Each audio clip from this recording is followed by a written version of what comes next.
Paano mag-charge ng battery ng motor? Good day, Kamaster! Welcome back to our BMI Motorite YouTube channel. Narito na naman ang inyong lingkod upang magbahagi ng panibagong video. So, ang topic natin sa araw na ito ay magbibigay ako ng tips and idea patungkol sa motorcycle battery kung paano mag-charge ng battery ng motor. So, meron po tayong battery dito na Yuasa. Ang brand sa battery na ito ay Yuasa. Ayan po, makikita natin. Ayan. Din, ang size naman sa battery na ito ay ito po, YTC 6B. Then 5 Ah or ampere hour, 12 volts, maintenance free battery. Ibig sabihin, less hassle. Hindi na kailangan tutubigan or babantuan pag once na ito ay naigahan or natutuyuan or wala na sa tamang level ang tubig. Kasi po, ang kategory sa maintenance free na battery ay disposable. At once na mamit ang 2 to 3 years, i-dispose na ang battery nito. Palitan na ng panibagong battery. So yun. Since ang topic natin dito ay paano mag-charge ng battery ng motor, unang-una na gagawin natin bago natin i-charge ang isang battery ng motor, dapat i-testing muna natin, i-battery tester baga. Dapat meron kayong ganito. Ayan. Para magkaroon tayo ng idea kung ilang oras natin i-charge itong battery na ito. So ngayon, i-tester natin. Positive at negative. Ayan. As you can see, Kamaster, kung makikita at mapapansin natin, 7.89 volts na lang ang reading sa voltahe ng battery nito. So kapag ganyan, lubat na lubat po yan.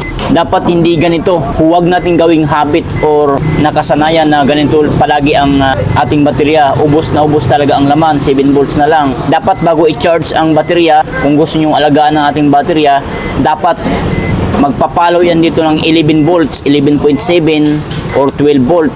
Pwede nyo na i-charge yun para magtatagal sa atin ang baterya. 3 to 4 years ang itatagal noon kapag ganun ang inyong gagawin lagi. Pero kapag ganito, naku po, isang taon lang to, deadbolt na ito, sira na to. Mabuti nga, iwasa to, matibay na battery to. Baka isang taon mahigit to bago masira. Matagal-tagal pa yung pakinabangan niya. Pero kung mga DW lang ito, or kung anong baterya na medyo mahinang klase, ay 6 months lang ito, wala na kapag ganito lagi ang habit na ginagawa natin. So yan. Next, iti-charge na nga natin yan sa ating battery charger. Ito.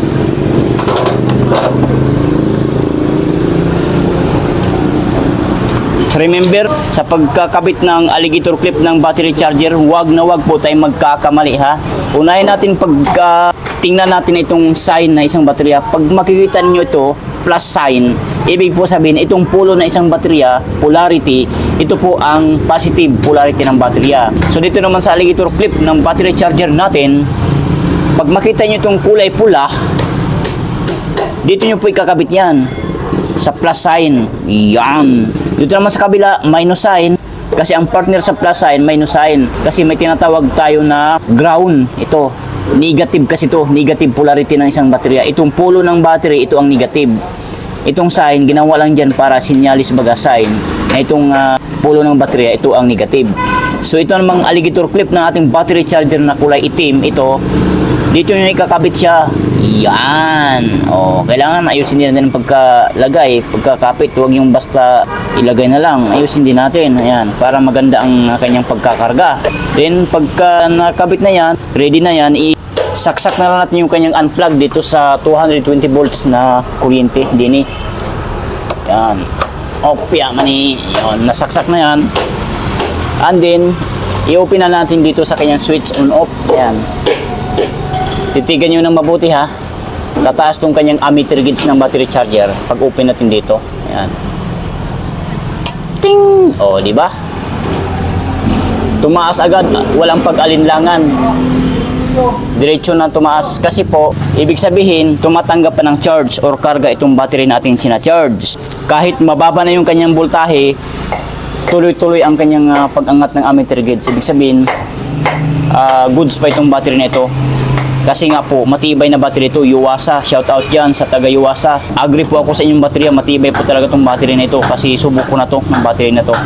So yun, ganun lang po. Hindi ko na papakita sa inyo kung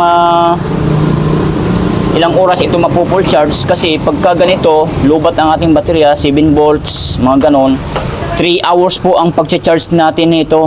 Kung gusto niyo na punong-puno talaga ang baterya ninyo, 3 to 4 hours full charge na po yun. So ganun lang po kasimple. Wag natin kaligtaan ang pagkakabit ha. Kailangan tama palagi. Kasi pag hindi yan magiging tama, ang mangyari dyan ay mag-i-spark yan.